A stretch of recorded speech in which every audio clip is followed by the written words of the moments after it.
Imagine being featured as a Google success story, only to have them tank your site's traffic the very next day. We actually had a photographer in here shooting in our kitchen, and the next day we woke up and we had lost 75% of our traffic and Google revenue overnight.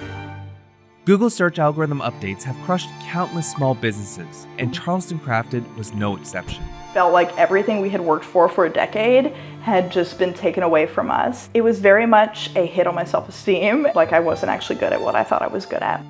Google even flew Morgan to their headquarters to hear her story, but despite their explanations, she left with no real answers, and more importantly, no clear path forward. They said, "You have done nothing wrong. This was not the intention. Everyone who is here has a good website. They owe us an explanation, and they owe us recourse." I do not want to have a business that's dependent on Google anymore. I'm Morgan. I am half of Charleston Crafted. We share DIY, home renovation ideas, woodworking builds, and projects you can do to craft your home into your dream home. You want to build a step stool? Let's do it. I worked for the federal government for 11 years doing public relations and social media. So then with things like woodworking, is this something that you've been doing since you were a kid or like? No, I'm completely self-taught. Everything I've learned in this business has just been through trial and error and a couple of YouTube videos when I need them. So, ready to stand on it? Kind of nervous. Look at that, it's good to go.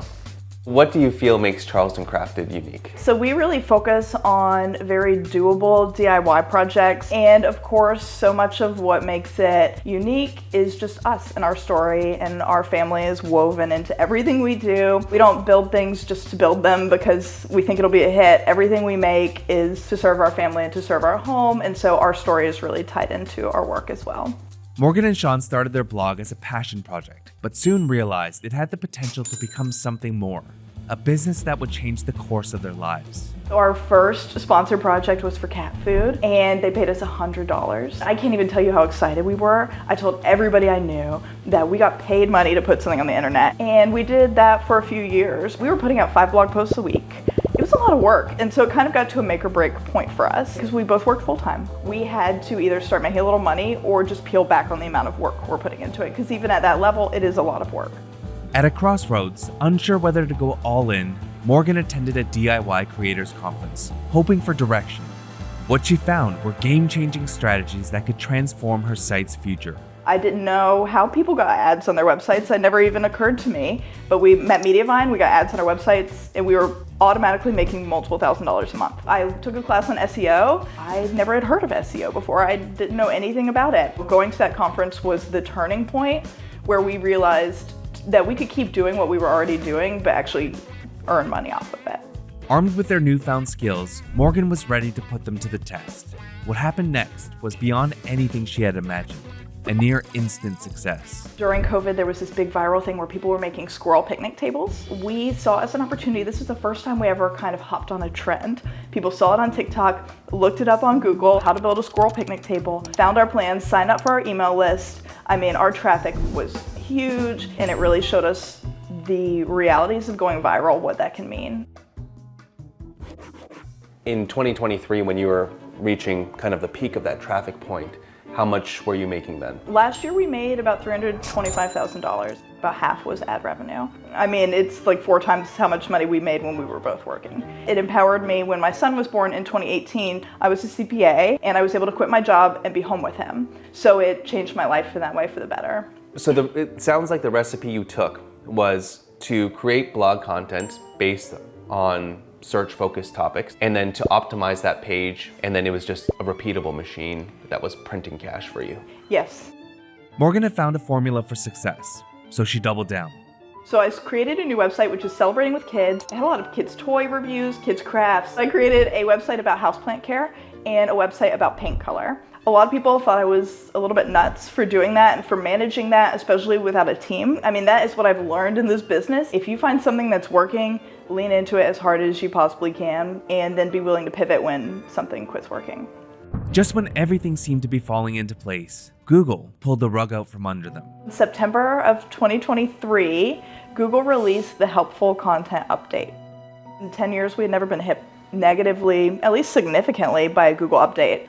Overnight in September, my 3 secondary websites lost 80% of their Google traffic, and that was the same percentage of revenue. Luckily, Charleston Crafted was untouched by the helpful content update. You know, I came up with a lot of ideas in my mind about why these sites were hit. Was it because they were newer? Was it because they were really made for Google content? It was still real content, but the intent was totally different than with Charleston Crafted. And it was really hard for me. I took it very personally because this was my work. This was a reflection of what I did. And I think it was really something that I had convinced myself that I was really good at. So to have the rug sort of pulled out from me felt like, oh, I guess I'm not that good. If you had to use one word to describe what you were feeling in that time, what would it be? Despair. Total despair. Because this was it. This was like our whole basket. We ended up pulling my son from the school we had him enrolled in because we felt like we didn't want to be on the hook for a large tuition. It was stressful in my marriage. My kids didn't understand. My friends and family don't understand because they still don't understand how we even made money to begin with. Felt like everything we had worked for a decade had just been taken away from us.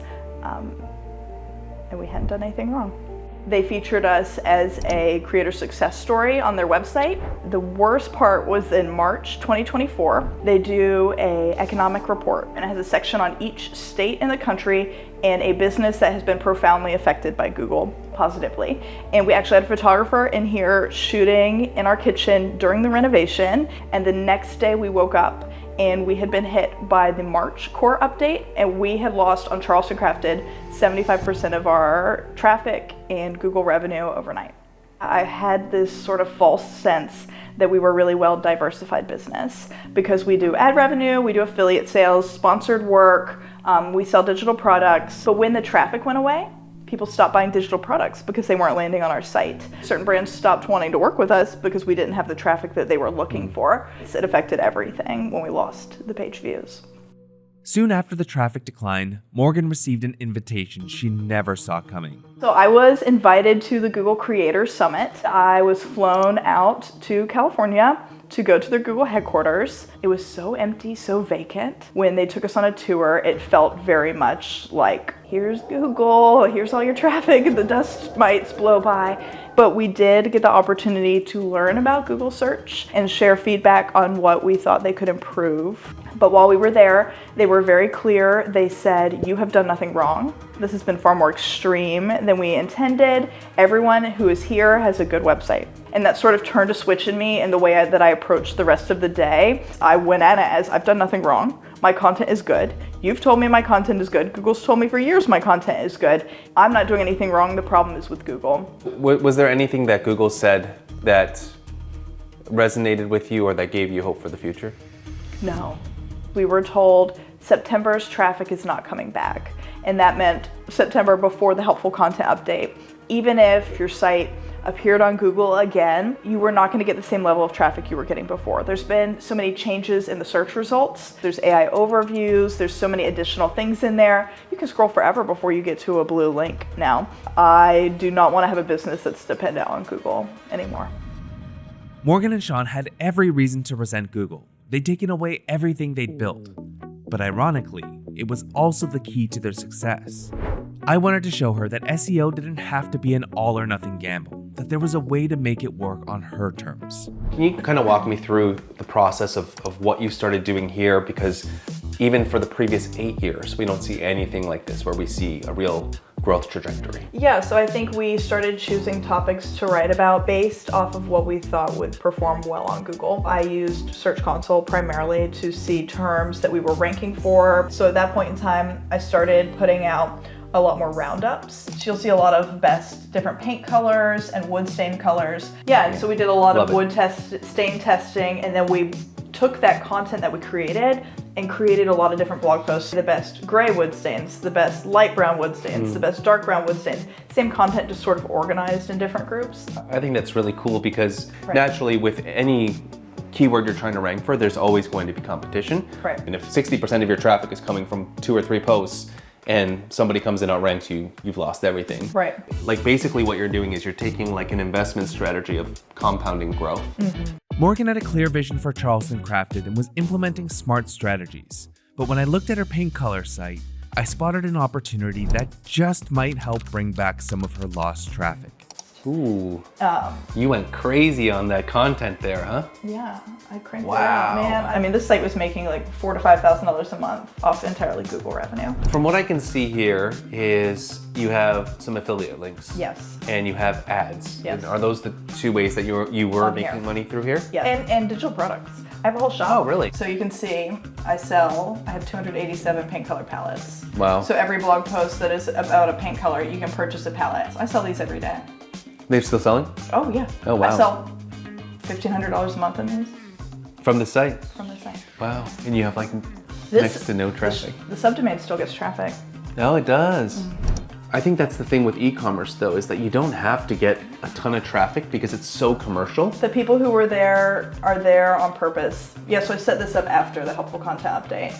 And they're all on Etsy too. Why don't you, I don't know if this would work, move your blog content to your subdomain.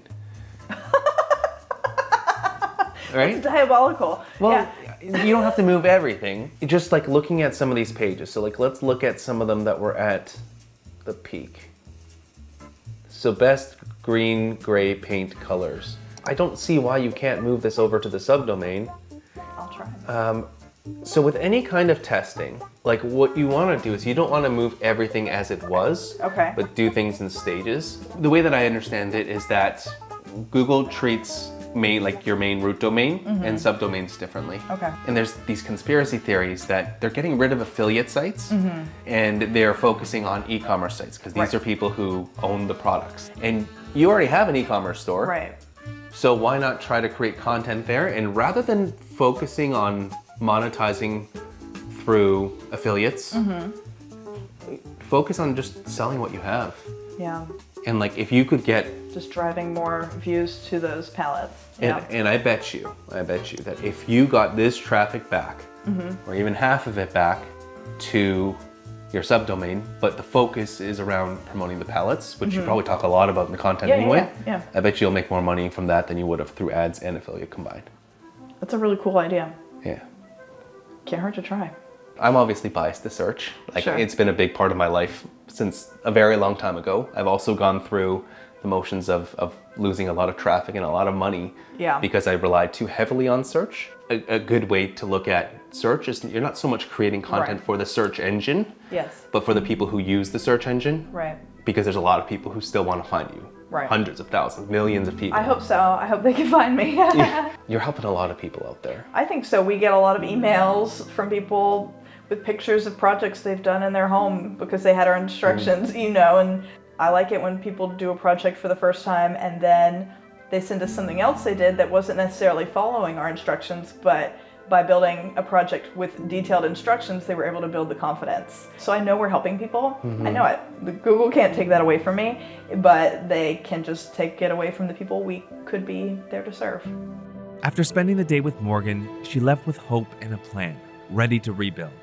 But just days later, everything changed. Our site had seen a moderate recovery in the November core update, and then the December core update hit, and that was all gone and then some. So we are down to just crumbs of Google traffic, pretty much nothing left coming in from Google.